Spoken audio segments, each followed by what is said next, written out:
Hello everyone, welcome back to my channel geometrics engineering. और आज हम जियोमेट्रिक्स इंजीनियरिंग के पार्ट बी सेक्शन 2 की बात करने वाले हैं, जिसका पहले टॉपिक सैम्पलिंग और क्वांटाइजेशन के बारे में आज बात करेंगे। तो शुरू करते हैं। तो जैसा कि आप सब यहाँ देख सकते हैं, सिलेबस में हमें सारी डिजिटल इमेज प्रोसेसिंग के जो भी मेथड्स हैं, प्रोसेसिंग मेथड्स है, उसको कवर करना है। तो सबसे पहले हमने डेटा क्वांटाइजेशन और प्रोसेसिंग से शुरू किया है। तो इसमें सबसे पहले बात करते हैं सैम्पलिंग और क्वांटाइजेशन की। तो डिजिटल इमेज प्रोसेसिंग में सैम्पलिंग और क्वांटाइजेशन की नीड क्यों पड़ी, इसकी क्यों जरूरत है हमें? तो अक्सर जो इमेजेस हैं वो एनालॉग सिग्नल में कवर होती हैं, एनालॉग सिग्नल में कैप्चर की जाती हैं, और जिसमें उनकी कंटिन्यूअस वैल्यू रिकॉर्ड होते रहती है। तो इस एनालॉग इमेज पे तो सिग्नल पे तो हम प्रोसेसिंग, डिजिटल इमेज प्रोसेसिंग नहीं रन कर सकते, इसीलिए एनालॉग को डिजिटल में कन्वर्ट करने के लिए ये दो मेथड्स हैं, सैम्पलिंग और क्वांटाइजेशन, जो कि analogue to digital converter methods हैं। तो ये कंटिन्यूअस डेटा को डिस्क्रीट डेटा में कन्वर्ट कर देते हैं। तो इसमें जो सैम्पलिंग होती है ये डिजिटाइजेशन ऑफ कोऑर्डिनेट वैल्यू होती है, और क्वांटाइजेशन जो होती है डिजिटाइजेशन ऑफ एम्पलीट्यूड वैल्यू होती है।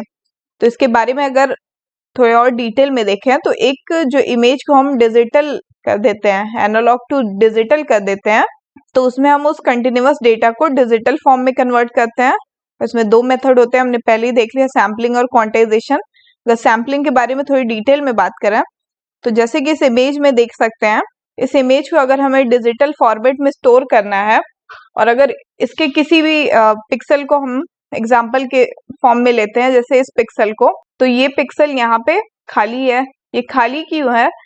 पहली चीज तो इसको अगर सेम एज इट इज, ये जिस फॉर्मेट में है, इस फॉर्मेट में स्टोर करने के लिए बहुत ज्यादा नंबर ऑफ पिक्सल्स की जरूरत पड़ेगी इस शेप को कैप्चर करने के लिए और इस फॉर्मेट को कैप्चर करने के लिए, जिसके लिए ये एनालॉग सिग्नल जो वो इनफाइनाइट डेटा होता है, और इनफाइनाइट डेटा को स्टोर करने के लिए आपको इनफाइनाइट स्टोरेज की भी जरूरत होगी, जो कि इनफाइनाइट स्टोरेज तो नहीं होता है हमारे पास। इसीलिए जो लिमिटेड डेटा है उसी कंटिन्यूअस डेटा को हम लोग डिस्क्रीट में कन्वर्ट कर देते हैं। तो यहाँ पे जिस भी पिक्सल में जो 50% से ज्यादा वैल्यूज है, उसमें कोई वैल्यू स्टोर हुई है। जहाँ 50% से कम पिक्सल्स डेटा है, वहां पे वैल्यू स्टोर नहीं हुई है। तो एज इट इज अगर एनालॉग सिग्नल को स्टोर करना है तो हमें इनफाइनाइट स्टोरेज की जरूरत होगी, और उससे इमेज की रिजोल्यूशन भी बढ़ जाएगी, तो डेटा बहुत हैवी हो जाएगा। तो जैसे जैसे अगर हम increase in number of parts या पिक्सल साइज इंक्रीज करते हैं, नंबर ऑफ पिक्सल जो इंक्रीज करते हैं किसी डेटा की क्लैरिटी और रिजोल्यूशन को इंक्रीज करने के लिए, तो ये जो प्रोसेस होता है डिजिटल इमेज में, इस प्रोसेस को जूमिंग बोलते हैं। तो ये तो सैम्पलिंग का मेथड हो गया। जैसे कि यहाँ पे अगर एक इमेज की क्लैरिटी की बात करें, तो जैसा कि आप यहाँ पे देख सकते हैं 32 नंबर ऑफ पिक्सल जो अगर 32 है तो इमेज की क्वालिटी क्या है, और 1024 है तो इमेज की क्वालिटी क्या है। तो जैसे जैसे नंबर ऑफ पिक्सल्स जो है वो इंक्रीज होंगे, इमेज की क्वालिटी भी इंक्रीज होगी, रिजोल्यूशन इंक्रीज होगा, और जो स्टोरेज एरिया है, इसका जो साइज है इमेज की, वो भी इंक्रीज होगा। तो ये तो हो गया सैम्पलिंग, जिसमें हम लोग एनालॉग टू डिजिटल कन्वर्ट करते हैं, और ये डेटा की क्लैरिटी, जो क्वालिटी होती है, रिजोल्यूशन सैम्पलिंग पे डिपेंड करती है। इसके बाद बात करते हैं क्वांटाइजेशन की।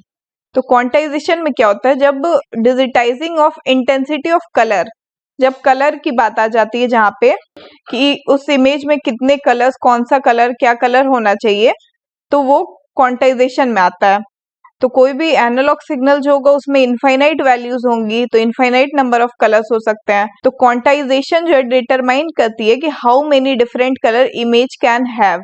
ये जो है बिट्स पे डिपेंड करती है, जितने ज्यादा बिट होंगे उतने नंबर ऑफ ग्रे लेवल होंगे इमेज में। अगर 1 बिट की इमेज है तो सिर्फ आपके 2 ग्रे लेवल ब्लैक और व्हाइट मिलेंगे, और इसको हमने पढ़ा भी था कि कितने बिट की इमेज होगी तो कितने नंबर ऑफ ग्रे लेवल्स आपको मिलेंगे। तो जितने भी बिट की इमेज हो उसको 2 टू द पावर पे उतने बिट लिख देंगे, तो आपको नंबर ऑफ ग्रे लेवल्स, कितने कलर होंगे उस इमेज में, वो आइडेंटिफाई हो जाता है। जैसे 8 बिट की है तो 2 टू द पावर 8 कर दिया, 7 बिट है तो 2 टू द पावर 7। तो ये जहाँ पे डिटरमाइन करते हैं कि how many colours in image can have, ये मेथड जो है क्वांटाइजेशन में आ जाता है। तो ये दो मेथड्स हो गए जो कि डिजिटल इमेज प्रोसेसिंग में analogue to digital signal convert करने के लिए यूज किए जाते हैं। तो आई होप कि आप सबको अच्छे से समझ में आ गया होगा कि सैम्पलिंग और क्वांटाइजेशन क्या होता है। और इस मेथड का यूज कैसे किया जाता है। तो इस वीडियो में बने रहने के लिए आप सबका बहुत बहुत धन्यवाद। Thank you very much.